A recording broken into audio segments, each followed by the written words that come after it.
अहो, झोपेचे सोंग घेतलेल्यांना उठवावं कसं, बहिरेपणाचं ढोंग घेतलेल्यांना सुनवावं कसं, आपल्या समाजातल्या स्त्रीला या शिक्षणाच्या प्रवाहात आणावं कसं, आणि शिक्षण हेच आपलं जीवन आहे हे आपल्या समाजातील लोकांना समजून सांगावं कसं, पटवून द्यावं कसं.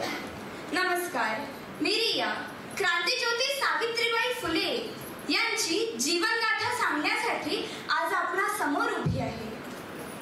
सातारा जिल्ह्यातील खंडाळा तालुक्यातील नायगावच्या खंडोजी नेवेसे पाटलांच्या घरी एका वाघिणीचा जन्म झाला आणि त्याच वाघिणीचे नाव म्हणजे सावित्रीबाई फुले.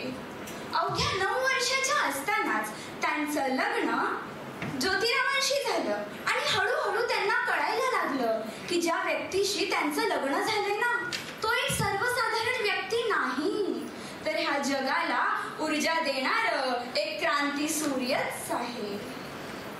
त्या काळामध्ये महिलांना शिक्षणाचे अधिकार नव्हते. त्या काळामध्ये फक्त चूल आणि मूल इतकंच होतं महिलांसाठी. स्त्री पुरुष उच्च नीच असा खूप भेदभाव होता. पण का? मी विचारते, असा भेदभाव का? तर ह्याचं सर्वात मोठं कारण म्हणजे अज्ञान. म्हणजे विद्येविना मती गेली, मती विना नीती गेली, नीती विना गती गेली, गती विना वित्त गेले आणि वित्तामुळे शूद्र खचले आणि इतके अनर्थ एका अविद्येने केले. म्हणूनच ज्योतिरावांच्या मनात नेहमीच शिक्षणाचा ध्यास होता. शिक्षणाचा प्रसार करण्यासाठी ते एकदा शाळेत गेले होते.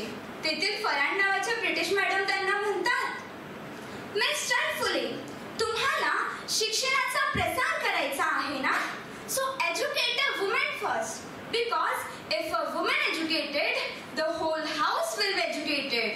पण तुम्ही माणसं वुमनला शिक्षणाचा अधिकारच देत नाही.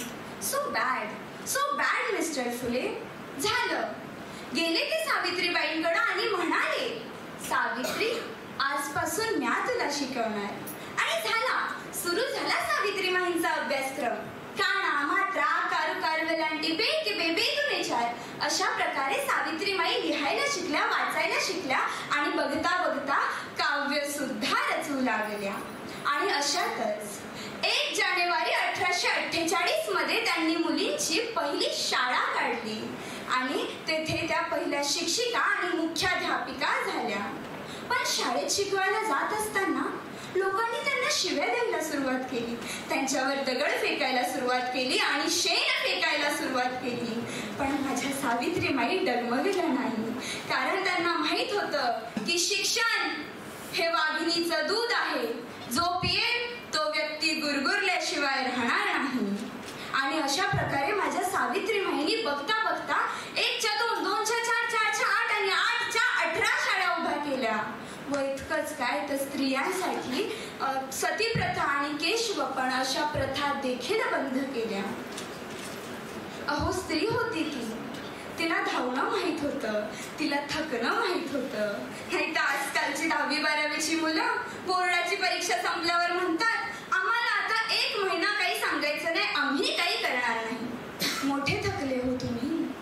आणि 1897 मध्ये प्लेगची साथ आली आणि त्यावेळेस माझ्या सावित्रीबाई पुन्हा पुढे आल्या.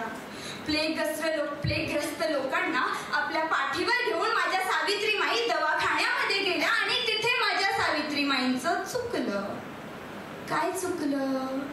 तर देशाच्या सेवेमध्ये माझ्या सावित्रीबाई इतक्या विलीन झाल्या की त्यांना स्वतःचाच भान राहिलं नाही आणि प्लेगने माझ्या सावित्रीबाईंना त्रासलं.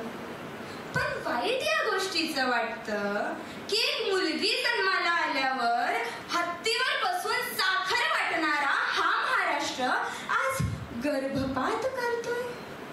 स्त्रीला हात लावल्यावर त्याचे हातपाय छाटणारा हा महाराष्ट्र आज तिच्यासाठी मेणबत्त्या घेऊन उभा आहे. अहो, सांगा ना दादांनो, कशी उमलतील फुलं अशा पाकळ्या काढल्यावर. अहो, सांगा ना दादांनो, कसा पेटेल दिवा अशा पणत्या तोडल्यावर. अहो, सांगा ना दादांनो, कशी घडेल सावित्री गर्भातच मुली मारल्यावर. अशा या सावित्रीबाईंना माझा मानाचा मुजरा. धन्यवाद.